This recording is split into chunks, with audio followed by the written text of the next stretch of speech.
by IEEE, AP, MTT, ED, EMC joint chapter. Today our speaker is Dr. Vakur Ertürk from Bilkent University. He received his BSc degree from this department in '93, then received a master's and PhD degrees from Ohio State University in '96 and 2000. And since 2000, he's a professor at Bilkent University, Department of Electrical and Electronics Engineering. Dr. Ertürk received the 2007 Chiba Young Scientist, Distinguished Young Scientist Award. And his research interests are numerical methods, computational electromagnetics, conformal antennas, and wireless sensors for structural health monitoring. So thank you for coming. Thank you very much. And also thank you very much for giving me this chance to talk here in front of you guys. And I also thank all of you because instead of Spring Mayfest, you guys are here listening to this talk. And I hope it will be a fun talk. So this is basically the work done by Dr. Takrimi, who was at that time my PhD student, and we supervised him together with Professor Ertürk. So basically, the talk is about a new structure, a new tree. Basically, we name it as incompletely Multilevel Fast Multipole Algorithm, and we basically developed this method to attack multiscale electromagnetics problems. Okay, so basically, I mean, we see EM problems in a lot of different areas, ranging from biomedical engineering to electronics, remote sensing, to radar systems, and etc. And somehow, in all of those things, there are EM problems, and we need computational, usually CAD tools or some sort of computational electromagnetics to be able to attack EM-related problems in all disciplines, in all these disciplines.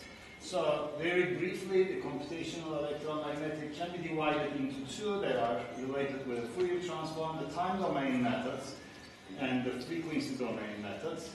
And what I will present today is basically I'm going to follow this path. Okay, it's a numerical method, briefly integral equation, moment method, FMM, and I will focus on this multi-level fast multipole algorithm at the end of the talk. Okay, so this is the solution procedure in MLFMA, and actually this will be the outline of this talk. So after a brief introduction about all those parts, the essence of the talk is going to be here, actually the MLFMA, and then incomplete with MLFMA. So let's go one by one about these things briefly. So usually, together with the Maxwell equation, starting with the Maxwell equations and using surface and volume equivalence principles, we come up with our integral equation. So, this is a surface integral equation which we derive from the surface equivalence, and here these J's and M's are, as you know, the induced equivalent currents that we are trying to solve. Okay, in a similar fashion, we have, using the volume equivalence principle, we just, come up with the volume integral equations, and the equivalent current densities are the ones that we are trying to solve. And in this talk, in terms of surface integral equation, we are going to be focusing on the magnetic field integral equation. And in terms of the volume integral equation, we are going to focus on the D-type integral equation, where later on we are going to expand the electric flux density. Okay, so once we have the integral equations, then the next step is simply modeling the geometry. And in order to do that, we just discretize the surface using triangles. Okay, and then the more triangle you have, the better modeling you have. You can just handle the finer details. Okay, and then the next step is simply using method of moments and obtaining a matrix equation. So basically we use method of moments for this procedure. Mom simply starts by expanding these unknown current densities by known basis functions. And in terms of basis functions, whenever we are dealing with the surface integral equation, we use the well-known RWG function. As you see, it's formed from the connection of two triangles.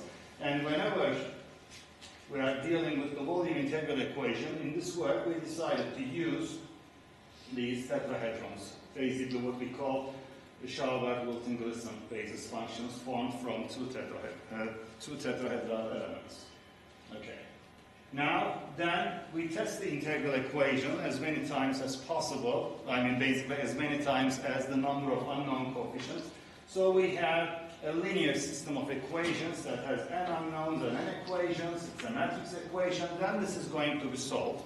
And in the solution process, we have to decide, as you know, basically how are we going to solve it. I mean, if we solve it in a direct way, as you can see, as the number of unknowns increases, I mean, it's not going to be nice for us. We may need to wait quite a lot. Therefore, we may try iterative methods. And when we use the iterative methods, still for a large number of unknowns, we may need to wait quite a lot. Therefore, we need to further accelerate it. You know, the direct inversion has a complexity of order of n cubed. The matrix vector multiplication at each iteration takes order of n squared, has order of n squared complexity. And finally, can we come up with an algorithm that has a complexity of order of n log n? And fortunately, this is what MLFMA can handle. Okay, so now the next step is the MLFMA. So basically, before we go to the MLFMA, the method which has a complexity of order of n log n should have some special features, okay? And the main principle is, you know, if you have basically a method of moment type solution where you use iterative algorithm for matrix vector multiplications, then basically what it does is every basis and testing functions are interacting with each other. Okay, they are all communicating with each other. As a result, you gain from the accuracy, the disadvantage, efficiency. That's like the post office mechanism. You know, if you write a letter and if you want to give that letter to your friend, and if you just, you know, take it by yourself, the chance that you are going to lose that letter is minimal. So you guarantee that you are going to deliver that letter. But then, you know, just giving letter to every friend is waste of time. So we don't do that, but instead, you know, this is FMM version. What you do is you just use post offices. You just use post offices. So here's the post office. Basically, what you do is you just take your letters and give it to the mailman. He delivers it for you, and then another mailman here just distributes those letters. Of course, when you are living in a populated city or populated country, you may need more levels. So this post office can deliver all the letters to a bigger one, and then it continues in this fashion. So indeed, this algorithm is like the post office version, or, you know, mail delivery version in electromagnetics, basically, or computational area. So how does it work? Basically, it starts by clustering. What we see is we just try to obtain a tree. So here is the object of interest. Then we just, you know, use a box. Then we start bisecting the box, so we have many clusters. We continue recursively, and in the end, we just obtain such a tree. So, you know, you have the grandparent box, parent boxes, and then child boxes and everything. And whenever you see some empty boxes, these are the boxes that you don't, I mean, those boxes don't contain any part of the object that you are interested in. And in the end, you have what we call this level as the leaf level, which contains different parts of the object. Okay? And then, once we have this tree structure, basically we just start the multilevel fast multipole algorithm.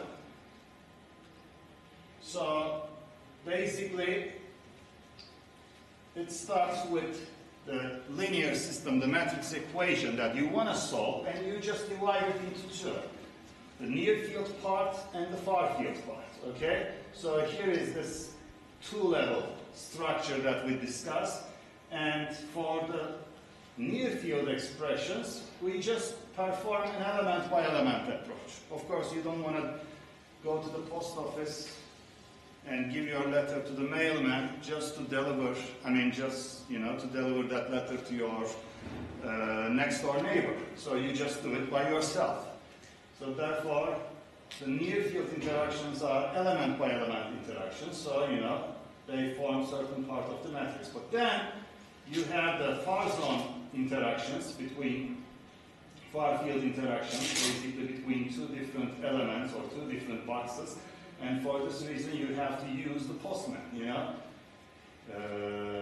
All the mails, I mean, all those things are accumulated here, what we call as the aggregation, and then they are all sent to here, for instance, with coming from here. They are all coming to there, and from there they are distributed again, and then once again they are distributed. So it goes in this form. Okay, and as a result, we have such kind of structure. Basically, we have different levels, and we have aggregation to higher levels, then we have translations, and then we have disaggregation. So the main three parts of MLFMA is formed from aggregation, again, the translation between the levels, and then disaggregation.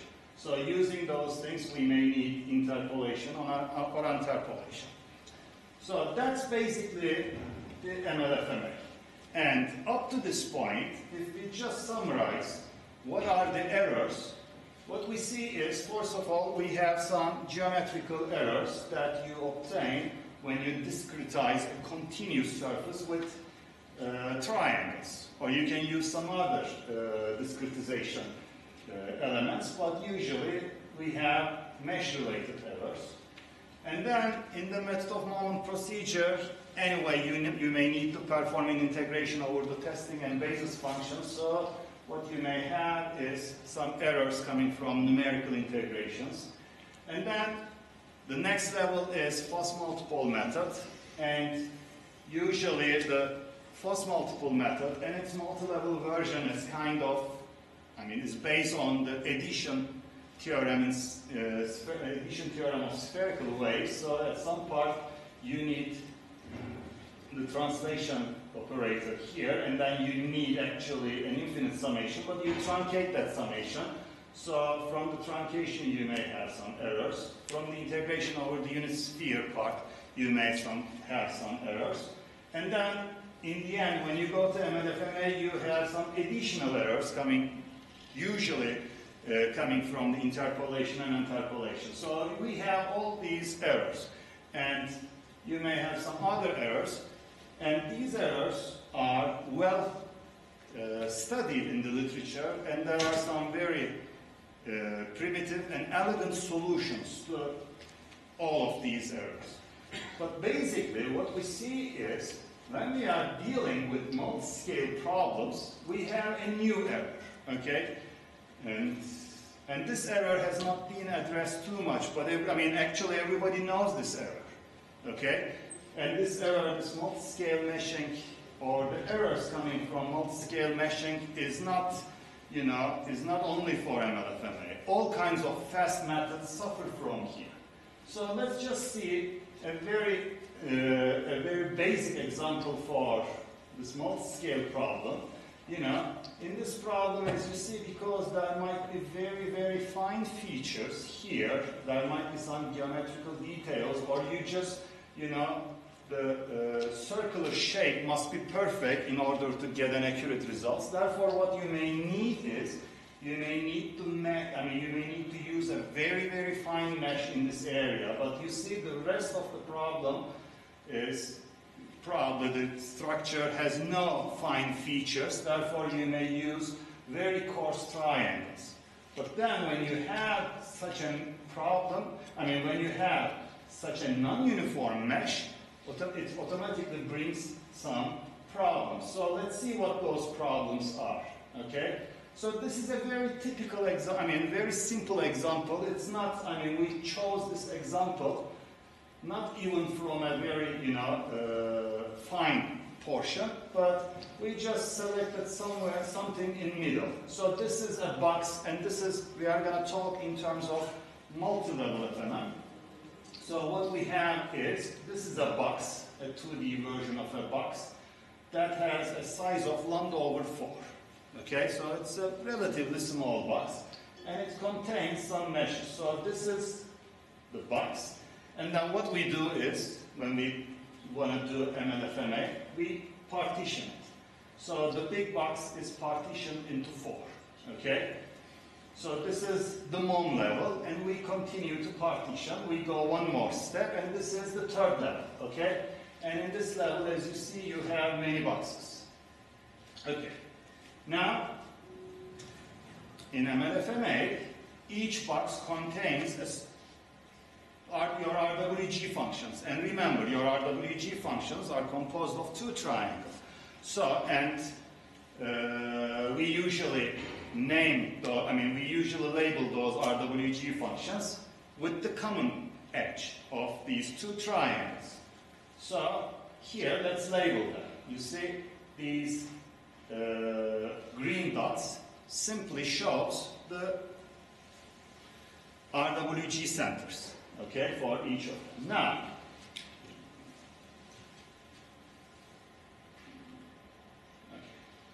so before I go to the next slide, I have to mention something. Now, when I have those boxes, and if you remember, in the MLFMA formulation, we just said we have the impedance matrix, and we have near field and far field interactions. So for the near field interactions, we are not doing anything. Basically, it's element by element. But for the far field interactions, we are going to use all the nice features of MLFMA. So how do we distinguish near field and far field? Yes, I know when it is very far away, I will use far field part. But basically, the idea is using one box buffer.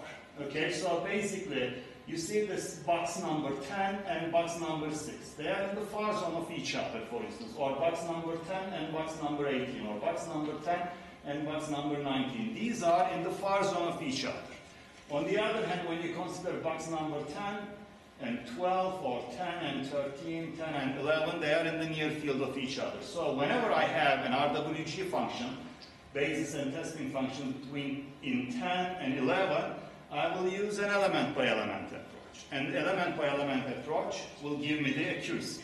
Okay? However, whenever I have an element or RWG function in box 10, and if I want to interact that element, that RWG function with another RWG function, for instance in box 18, then because there is one box in between them, I'm going to use the far field. Therefore, I'm going to use the addition theorem. All right, because that's what the translation or all MLFMA procedure depends on. However, as you see, now when I consider these boxes, they are so-called far-away boxes from them. Now, as you can see, I have an RWG function which is supposed to be in box 10. But actually the RWG function is much bigger than the box itself. So there is a severe protrusion of this RWG function. Furthermore, even the worst scenario, the worst situation is, okay, or the bad news is, let me put it this way, when I consider this RWG function with this RWG function, you know, because they are, this is in box 10 and this is in box 18, they are in the far zone of each other, which means we have to use addition theorem. However, when you consider these RWG functions, as you can see in this box, so-called the buffer box, they have a common edge, and here in this box they have a common node. So actually these two RWG functions are touching each other, although in a conventional MLFMA, which employs a uniform cluster, they are treated as far away basis functions. So this is going to give a huge error, as you will see later on. The same scenario is valid also for this RWG, which is where this guy is here in box 8 and this guy is here in box 16. All right. And so when I have such sort of extremely non-uniform meshes, what should I do? Okay, this is a problem. Now, there are a couple of solutions. One solution is, of course, nobody recommends that solution, but, well, if you just want to avoid such sort of things, mesh everywhere with very fine triangles, very small triangles. Okay, then use whatever level multi-level FMA you want. That's okay, but you know, this is going to kill you. Meshing this region with these triangles is going to kill you. So this is very, very brute force, and we don't do that. Even the CAT tools are, none of the CAT tools do that. So, what else can we do? Well, you have two options. If you are going to use something, an algorithm like MLFMA, you have two options. One, you can have big boxes. Because remember, MLFMA is, the conventional MLFMA is based on uniform clustering. Okay? Every level, the box sizes must be the same. Okay? Therefore, what you can do is you can uniformly cluster it. But then, how big or how small will be, your boxes will be is an important question. Why? Because if you choose big boxes, okay, then, especially in this region, you have many basis functions, the unknown, and therefore the algorithm, even if you use MLFMA, you are not going to use the deep levels. Therefore, your algorithm will have a complexity of n square. You cannot do that. On the other hand, if you want to use higher level, deep levels, therefore you continue to cluster, but then you have small boxes here. You gain from the efficiency, but in order to have the same level, you will use big boxes, small boxes in this area as well. Then you will, the RWG functions in many of those small boxes in these areas will violate the addition theorem, and you will have RWGs or triangles that are protruding from the boxes. And this is gonna kill you in terms of accuracy. You will get the efficiency, but you will, it's from the accuracy point of view, you are in deep trouble. And this is not, as I said, this problem is not only MLFMA's problem. This problem is also valid for all numerical techniques that use uniform clustering. Okay? So now the incomplete leaf comes to the picture here, and we basically attack this problem. How? Basically, the idea is to perform a non-uniform clustering. So, MLFMA is, conventional MLFMA is level-based. Okay? But now, we have an MLFMA which will not be level-based.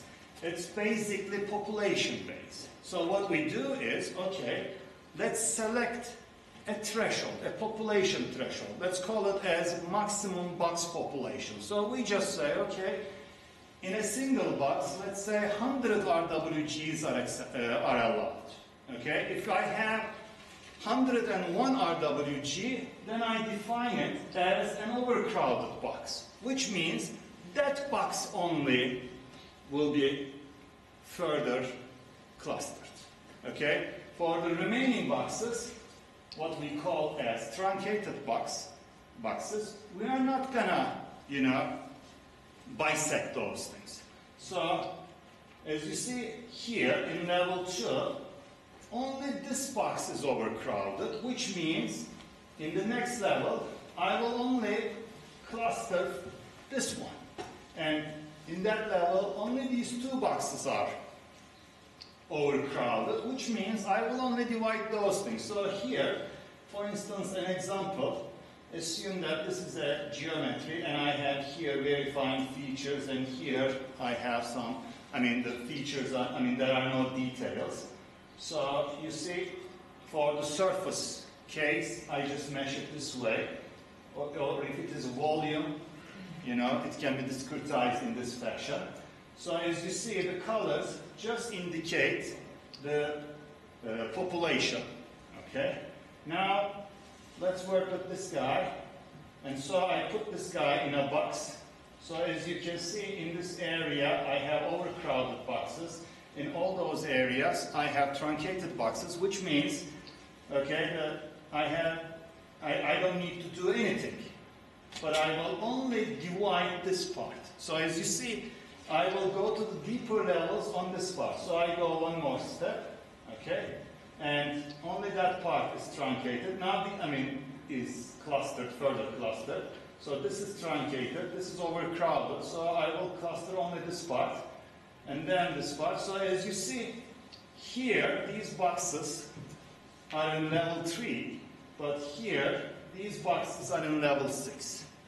Okay? So we have, in terms of visualization, you can just see it this way.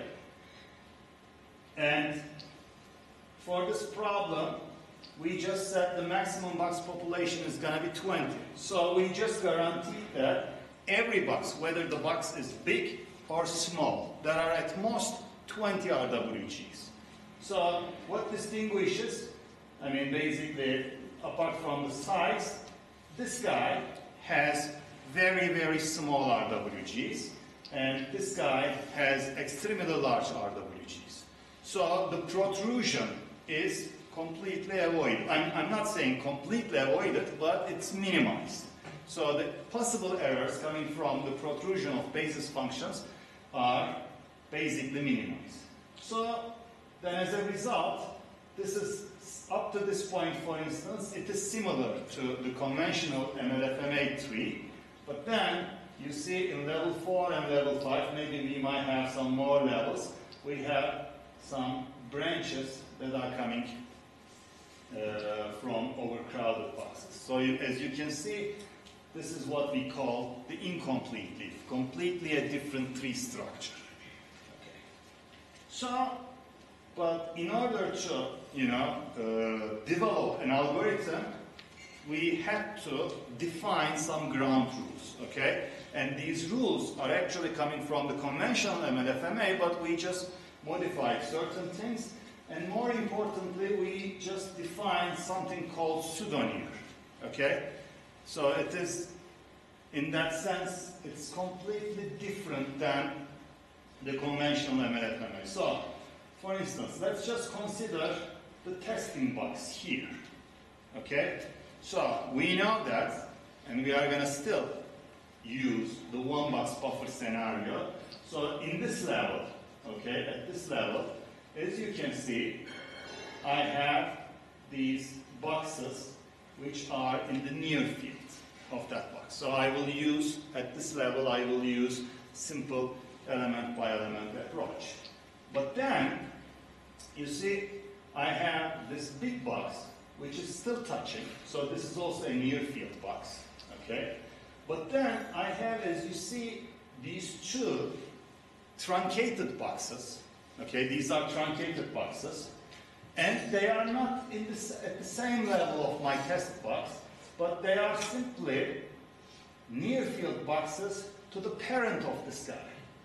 So we define this pseudo-near concept, and we just say, okay, you know, if a truncated box, okay, if a truncated box is a near box of my test box, or its parents, or if it is neighbor with its parents or grandparents, I will still treat that box as a near box, and I will perform near field calculations.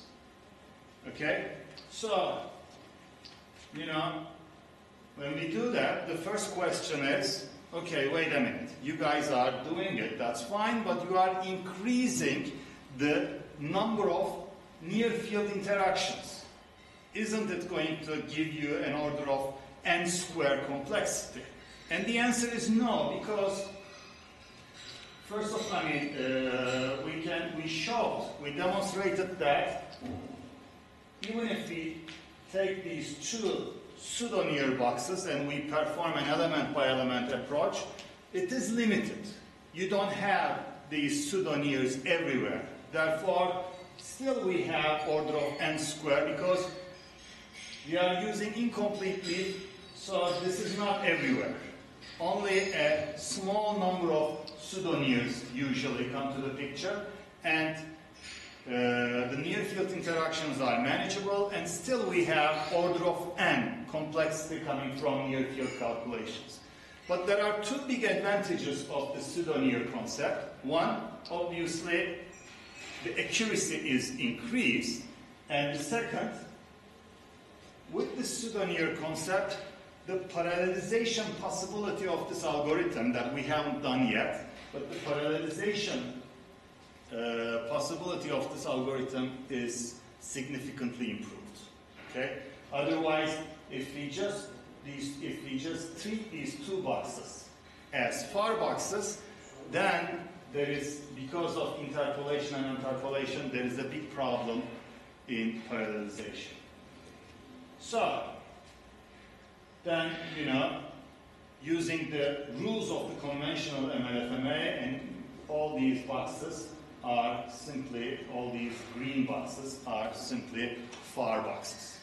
Okay.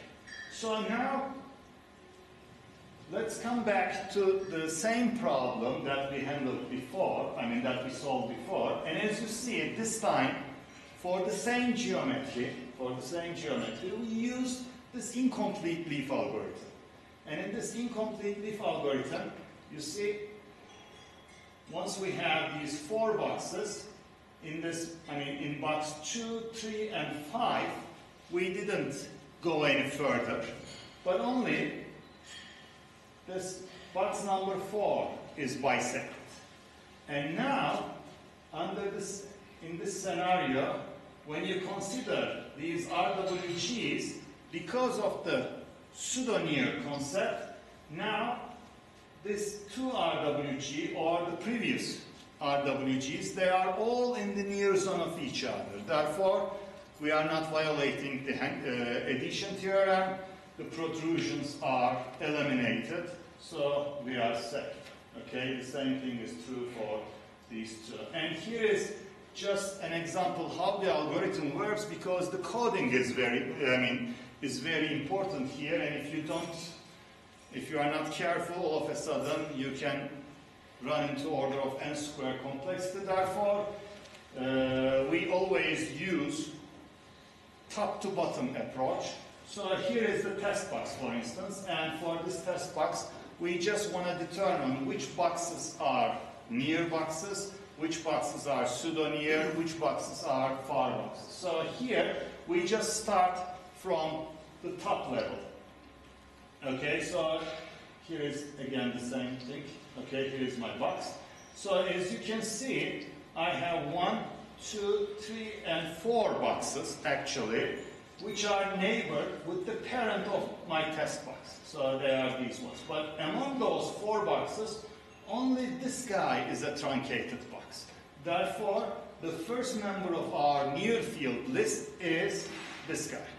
Okay? So we don't do anything with those ones because they are overcrowded boxes. We don't do any operation with the overcrowded boxes.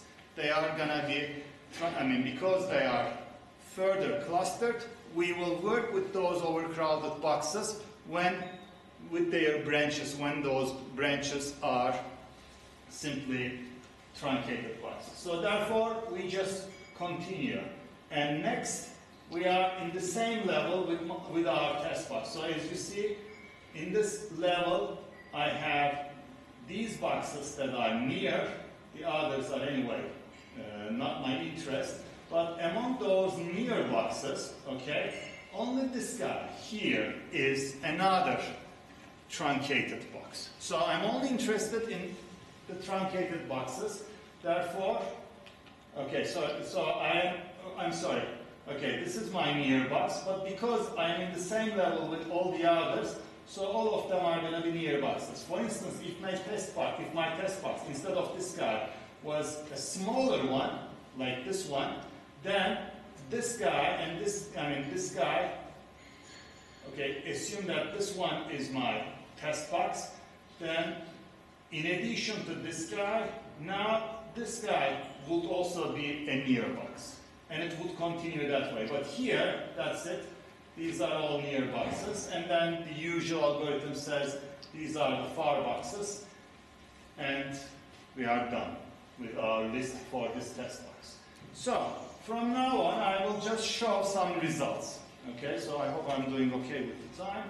So the first example is, as usual, whenever you test a new algorithm, you just look at the sphere problem. So the first thing is a simple sphere. We are using magnetic field integral equation as our surface integral equation. This is our error criteria, and these are the number of RWGs, and we have a multiscale factor of 110. What I mean by multiscale factor is the ratio of the largest edge length of a triangle to the smallest one. Okay, so a multiscale factor of 110 is okay, reasonable. So as you see, we have very small triangles at the North Pole, and we have larger triangles at the South Pole. Now, once we solve this problem using incomplete with MLFMA, and we use it for many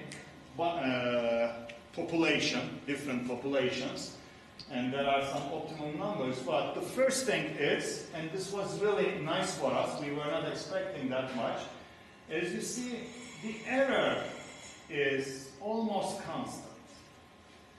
Okay, this is wonderful, which means we don't need to worry too much with the error. Then we can just focus on the efficiency. All right?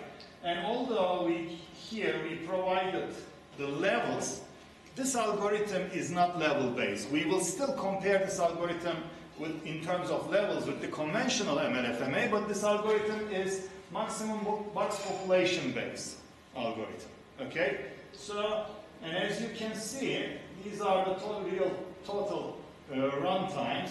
Okay? And usually we have, for this box populations, we have reasonable numbers. I mean, numbers that are close to each other. So, at certain portions of the structure, we can go all the way down to level 9 or level 8. But at certain portions of the geometry, most probably, we will stop at level 4 or level 5. I don't know. Now, we solve the same geometry with the conventional MLFMA and what we call a scaled MLFMA as well. The scaled MLFMA, here, the scaled MLFMA is actually the conventional MLFMA, but because we have these small details, for the well-known low-frequency breakdown, we just use a treatment, okay? And we use the same treatment here and there. And what we call as the conventional MLFMA does not use any low-frequency breakdown treatment. Therefore, it's going to fail anyway. So as you can see, here we just provide you the error here. This is the total runtime. So we just do it level-based. I mean, we just perform a comparison with level-based. But remember, incomplete leaf MLFMA is not level-based. It's population-based. Therefore, we have to, we always select the best. All right. Now, when you look at the conventional MLFMA, let's start with the error. So initially, MOM level, FMM level, and the fourth level, the conventional MLFMA is doing really good in terms of error. But now, starting with level 5, most probably the low frequency breakdown starts to appear and the error increases. It increases furthermore here, and then there is no convergence because the error blows up. Okay, for the conventional MLFMA, you can just say it's because of the low frequency. But then we have the scaled MLFMA. So as you can see, the scaled MLFMA does better up to level 5. But after level 5, the error all of a sudden is over 6%, which means the protrusions, multiscale based errors, start to appear, and then it doesn't converge. On the other hand, if you look at the incomplete MLFMA, the error is almost constant. Okay? On the other hand, when you look at the time efficiency comparisons, you can see that you can compare for the same efficiency, more or less you have here for the conventional MLFMA, but basically this is the timing. Okay, for the scaled MLFMA, you are here. So for the scaled MLFMA, the timing is there. But basically for the incomplete MLFMA, we are here. So we are doing much, much better. Okay, so this is for the sphere. Okay, and that sphere had this many unknowns. But what we did is we just said, okay, let's just increase the number of unknowns. Let's just assume that there are more details there.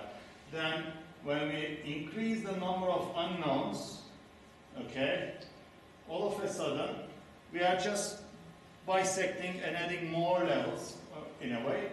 So as you can see, the conventional MLFMA that doesn't have the low frequency treatment, I mean, it's not even in the picture. We don't put it in the picture because of low frequency breakdown. So we compare it with the scaled MLFMA, and we just provided the best results for the scaled MLFMA. And unfortunately, the best results are just the available solutions. Okay, so you can see that for this many unknowns, we have this timing. I'm sorry, this much error, but you can see the difference. Okay, you can see the difference between the timing, 1/3, okay? And then in this case, you can see the significant difference between the error as well as the efficiency. So anyway, the scaled MLFMA doesn't work for this case as well because of those heavy protrusions. Okay, so this is one case for the surface integral equation. Now we have a little bit more realistic result, which we model as a mine, and you can see all these numbers here. And as you can see, we have very fine features here and there. These are perfect, I mean, nearly perfect cylinders. Therefore, there are many, many meshes. Okay, you don't even see those things, and we have very, very coarse meshes here. So for this problem, this is just the scattering versus pi static angle, and these are the conventional, scaled, and incomplete leaf MLFMA. Okay, and we have only good results in level 3 or level 4 in this case. So you can see the difference between the timings. Okay, 47 or 46,000 versus 8,000, and this, for this problem, again, these are the error and total runtime curves, and still, you know, after level 5, the scaled MLFMA fails. After level 5, again, if you accept 2% error, the conventional MLFMA, both of them fail because of those heavy protrusions. But basically, we don't have any problem with the incomplete leaf MLFMA, and in terms of timing, even in their best timing cannot beat incomplete leaf MLFMA. So now we move to volume integral equation, and this time we have a dielectric sphere, okay, where we use SWG functions. And again, we have a huge multiscale ratio for this problem. And in a similar fashion, this time interestingly, in the volume integral, when we apply MLFMA to volume integral equation, we didn't see the low frequency problem, therefore we don't have any scale or anything. We just have the conventional MLFMA and incomplete MLFMA. And you can see that error here, I mean, it's in logarithmic, so if you just accept a 2% error, okay, we have 2% error for the incomplete leaf, but after level 4, I mean, at level 5, this is like 3% or 3.5%, and then it goes up for the conventional MLFMA. And in terms of time, you see at this level for this error, here is the CPU time, and for these for this error, here is the CPU time. Okay, so we have a significant gain in terms of efficiency. But for this problem, there is one more thing, which is very nice. Now remember, assume that we are just accepting 2% error. So level 4, okay? And also consider level 5, and keep this in mind, you have approximately 3.5% error, okay? So you can see easily that we have a big advantage in terms of efficiency in these error levels. But also let's look at the memory for the volume integral equation case. So for the volume integral equation case, okay, level 4, okay. So in level 4, the conventional MLFMA uses nearly 100 gigabytes, okay? But for our case, what we are using is something like 1.2 gigabyte RAM. Okay, you can see the huge gain. And also this is a dielectric resonance structure that we come up with this one, then we regret quite a lot, because actually this problem favors the conventional MLFMA up to a certain level.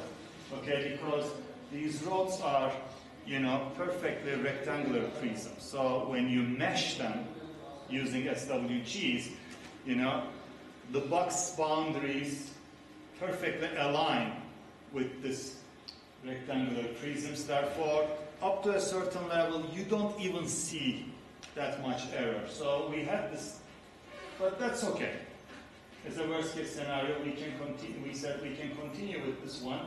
And as you can see, in terms of error, the conventional one does a very good job up to level 5, but then after level 5, all of a sudden you have a 10% error, then you have 30, 40, and it goes up. On the other hand, for the incomplete leaf MLFMA, we don't have more than 1% error. But on the other hand, if you compare the CPU time, total runtime, basically 10,000 versus 2,000. Okay? And I didn't give it here, but if you compare the memories also, for this level where you have this much error and this much efficiency, the conventional MLFMA for this problem uses something like 3 or 4 gigabytes RAM, but the conventional MLFMA at this level uses like 400 or 500 megabytes RAM. Okay, so basically this is the end. I did not prepare a conclusion, but basically let me verbally tell you my conclusions. So first of all, I can briefly tell you that for multiscale problems, and when multiscale ratio is quite high, and what I mean is we tested those things like 20, 30, 40, we consider them as high. And for those things, when we compare this incomplete leaf MLFMA with the conventional MLFMA, we have the following result. For both surface and volume integral equations, for a given accuracy, incomplete leaf MLFMA is always more efficient than the conventional one. And for the same, for a given accuracy, always more efficient. And if you are looking for the same efficiency, definitely incomplete leaf MLFMA is always more accurate. Okay, this is our main conclusion. And for volume integral equation, we also have a significant saving from the memory. Okay, we tested some other structures, and that was our conclusion. Okay, and furthermore, the algorithm is robust, which means if you have a uniform mesh, if the multiscale ratio is 2, 4, 5, whatever, something small, obviously this algorithm is not going to be, this algorithm is not going to be that much powerful compared to the conventional MLFMA, but for such sort of things, the algorithm automatically recovers the conventional MLFMA. So we are using almost all nice features of conventional MLFMA. And right now, what we have to do is we have to demonstrate that incompletive MLFMA can be parallelized as good as the conventional MLFMA. Okay? Then we will see the real power of this algorithm. Okay, that's all for